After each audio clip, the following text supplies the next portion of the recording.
Bonjour. This is Bruno Larvol with Larvol. I'm here today with Judith Perez and Mark Rambling from our oncology data team. This is our weekly onco data meeting.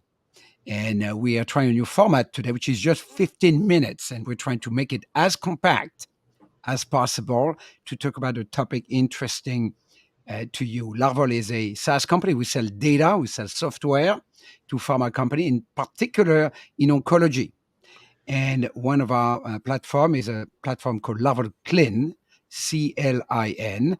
And that platform has notably a way of helping people prepare for important conferences. Today, we're going to focus on one conference in particular, which is ASCO GI, which is going to take place later this week in San Francisco. I plan to be there, actually. So if you are at ASCO GI at Moscone Center in San Francisco, please leave a message on the podcast, and I would love to say hello to you. So I'm going to pass the baton to Mark and Judith, and they're going to give you a quick demo about how the platform Clin can help you prepare. Hopefully you already are a bit prepared because it's happening in a few days. But it also can help you prepare later on for ASCO GU, which is coming a week later, or ACR, or of course the big ASCO in Chicago. So on that note, I pass the baton to Mark Rambling, VP of Oncology. Thanks, Bruno. So, and just as a bit of a sidebar, as Bruno said, if you're going to ASCO GI, we certainly hope you're already well planned for your attendance. But we also at Larvol do a separate platform for what we call Conf, and those are we'll have a lot of the same, some of the same data that you see here today with Clin. But I just wanted to mention those as they are useful, especially if you have one of those planners maybe a couple months prior. Something to check out if that might be potentially helpful to you. But that being stated, we're going to talk about Clin and how Clin reflects the forthcoming data from ASCO GI and ASCO GU, but we'll stick to GI for today because the data is coming out in 4.5 hours, something to that effect. So if I'll could ask my colleague Judith to do the share screen, and I'll let her do the driving and some of the explaining, because as Bruno knows, I can't explain anything in 15 minutes. It's not my skill set. So here we go. So Clin does a lot of things. We're going to hone in on the conferences today. We cover all the major oncology conferences that's shown under this tab. But let's go ahead, before I try to describe it without a visual, let's jump down into ASCO GI 2024, and it'll be a bit bare bones because the data isn't quite out yet, but we could jump over there. So you can search this in a variety of different ways, but maybe I'll just let Judith use her bioinformaticist hat and randomly pick one to look at. That's a joke because nothing Judith does is random. Everything is well planned out and executed precisely. But maybe I'll let you pick one, Judith, and we'll see what we can see thus far. Okay, sure. So first of all, we are now in ASCO GI 2024, as Mark was saying, and we can see here that we have over 200 titles linked to trials in this page, and we can explore the different titles. Let's pick one of them. So for example, this Keynote 585, and let's get there. And we can see the different Twitter reactions that have been posted regarding this trial, this node. And we see that they are looking forward for the data releases and what's been coming. And we can also even get into the trial data. If I can quickly go through the 360 page that we can show also in Clin. And we can see the different data that has been already published around this trial, as well as some Twitter reactions, KM plots, and KM plots and forest plots. And maybe So to pause for a bit, Judith went a little warp speed. So let me give it a little color on that. So, and we'll go back to GI in a moment. But right now we've just got the titles out, and you can click on the titles and go to the original, source material. You can look at the tweets as stated. But just for reference, CLIN collects data on trials from all different types of publications. Peer-reviewed journals, conferences, obviously. We also, gather data and even images of the data on press releases. So what Judith's showing here, and then we'll jump back to maybe GI, is you can look by trial and find everything on this keynote. And obviously, this has been published in multiple iterations, multiple conferences, and you can find the data there. So there's obvious utility there. Maybe if you're not as familiar with a particular trial, you find something coming out of interest, you can backtrack that way. So that was a good catch, Judith. That's not what I maybe wouldn't remember to show that in the conference context. But yeah, that's what we call the wiki view or the 360 view.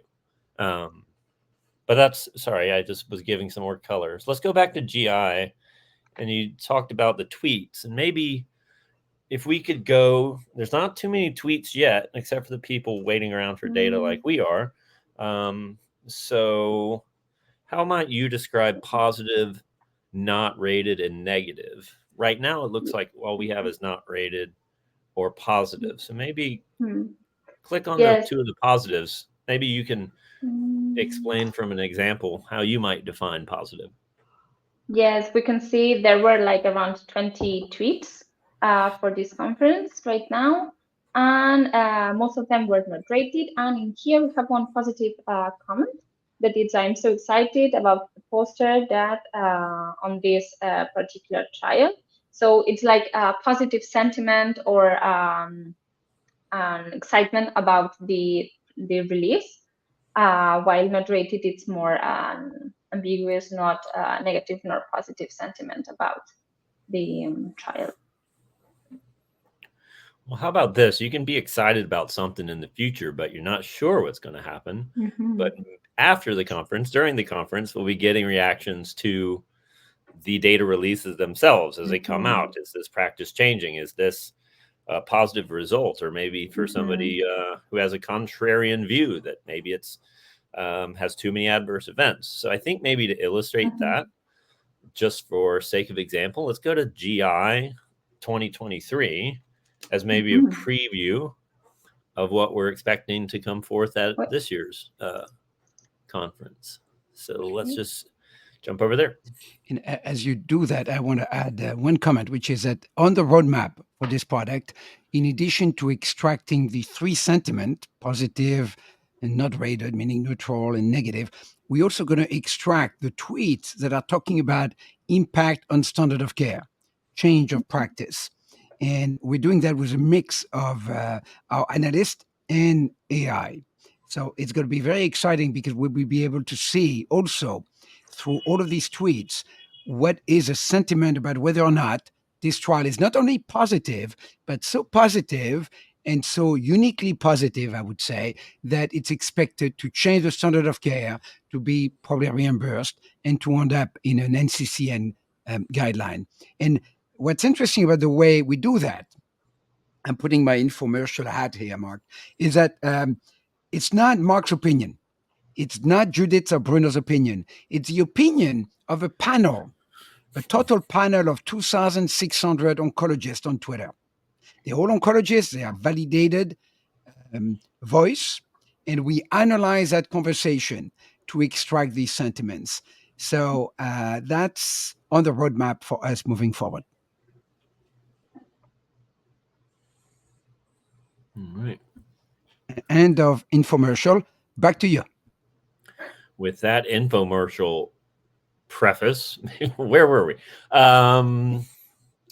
So once the data is coming out and has come out, that's when I think the analytics on the top right side really bring the overall sentiment to a fore. So maybe Judith, what would you like to take a look into, or would you like to maybe give the much more efficient than the way I speak version of what we're looking at the top line for these analytics? Yes, Indeed, first of all, in the summary, we're seeing that as we had for ASCO 2023 20 tweets, in here we have over 600 of them. So as we were saying before, we are expecting lots of them to be coming during the next days when the data has been released and all the conferences have been and presentations have been going on. And so in here, we are seeing how we do have some negative tweets or feedback related to some trials. Let's get to look at one of them to also get a better idea on how do we rate these tweets. So UV 61815 as no as OS benefit over GMC. So like the negative results from the trial, what has led to this negatively rated tweet. And there's another negative in here, again, associated with the no OS benefit that is associated with the trial. And this is more or less the idea. Well, we have also some positive comments, though. The study may not have met its primary endpoint, but it's absolutely had a positive impact in the field. So there are both opinions.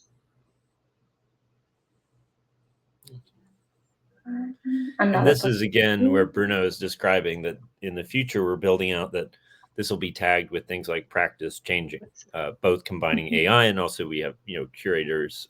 So it's both technology and analysts doing that. So that's where that will sit. But also, since we're coming up on our quick time, maybe just if you could fire through, Judith, the other panels on the analytics, just to show. You can obviously go by trial. To me, that's the most impactful and maybe the most evident. But here's some of those aforementioned 2,500, 3,000 oncologists. So here it's by name. You could say, is this a bit personal? But you could look at all of their reactions about different trials here. So that's... Indeed, Dr. Jill Sherlin has already been active regarding ASCO GI 2023. The second one rated in here.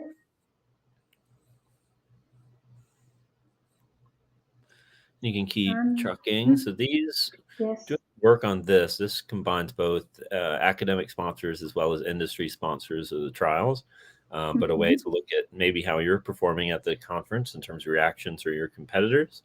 And then finally, not to take your clicking thunder, but we also do this outside of tweets, but also do just some more numeric analytics here.